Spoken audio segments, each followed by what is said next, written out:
Good morning, everyone. Today we are going to discuss about gravity and motion, chapter 11, lesson 3, textbook page numbers 488 to 491. Let's see the objectives of the lesson. To identify what determines the strength of the force of gravity between two objects. To describe factors that keep the moon and earth in orbit.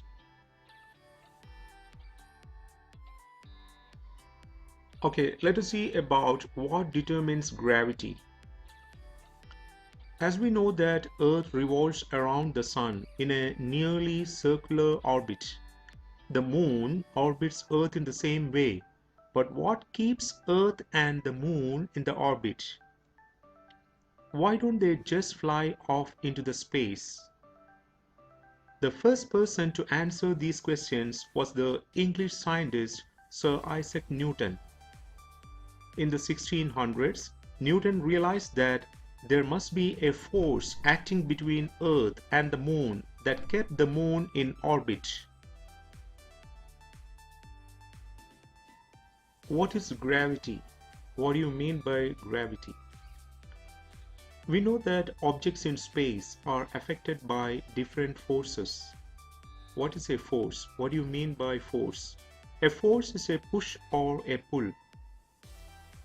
A force called gravity attracts all objects toward each other. So it is the gravity that attracts all objects toward each other. Sir Isaac Newton's law of universal gravitation states that every object in the universe attracts every other object. The strength of the force of gravity between two objects depends on two factors. Let us see which are the two factors. The first factor, the masses of the objects, and the second factor, the distance between them. Once again, the last point, the strength of the force of gravity between two objects depends on two factors, the masses of the objects and the distance between them. We will see the details of this sentence later.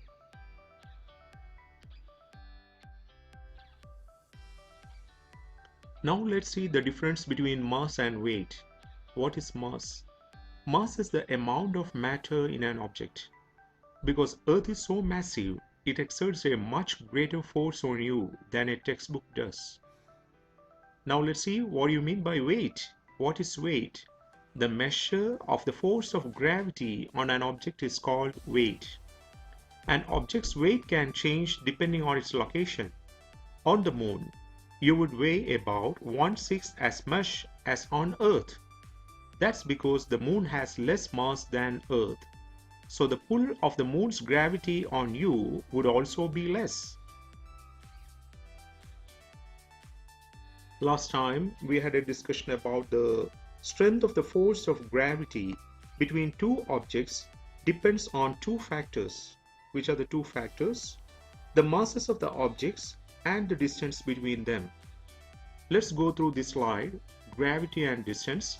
The force of gravity between two objects decreases rapidly as distance between the objects increases. If the distance doubles, the force of gravity decreases to 1/4 of its original value. Look at the picture very carefully. The first picture, the force of gravity acts between all objects. The second picture, see the arrows and also see the mass of these two objects. If mass increases, the force of gravity increases. You can see from the arrows. And the third picture, the distance is too much. Here, if distance increases, the force of gravity decreases.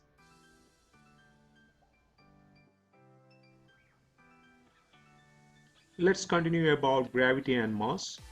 The strength of the gravitational attraction between objects is affected by the mass of the objects and the distance between them. For example, the Sun exerts a greater force of gravity on a planet because the Sun's mass is bigger. The Sun is constantly pulling the planet towards it.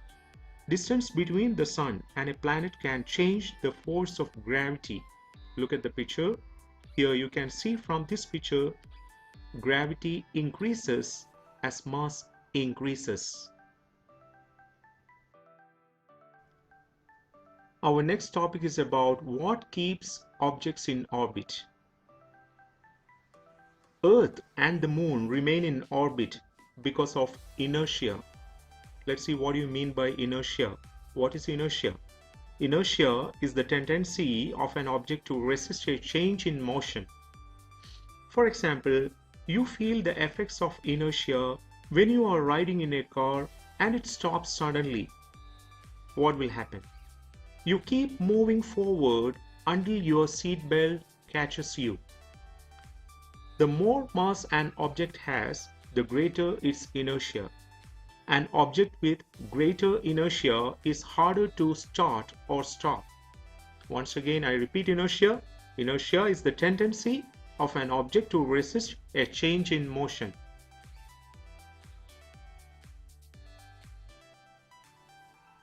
Newton stated his ideas about inertia as a scientific law.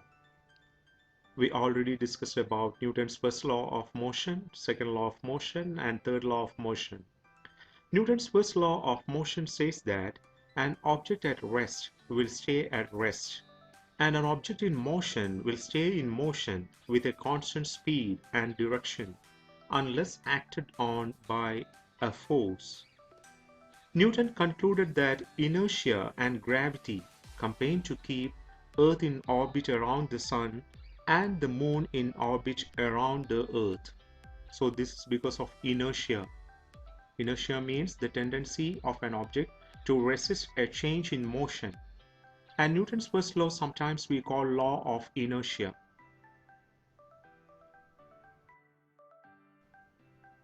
From this picture, we can very clearly see that one, the orbital motion. You can see the Earth and also the Moon. Look at the Moon.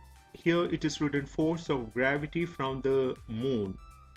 Earth's gravity pulls the Moon inward, preventing it from moving in a straight line. But the Moon keeps moving ahead because of its inertia.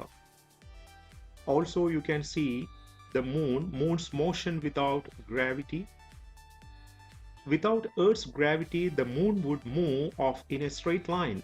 Similarly, Earth orbits the Sun because the Sun's gravity pulls on it, while Earth's inertia keeps it moving ahead. This is the summary of the lesson. The first point, force of gravity depends on the mass of objects and the distance between them.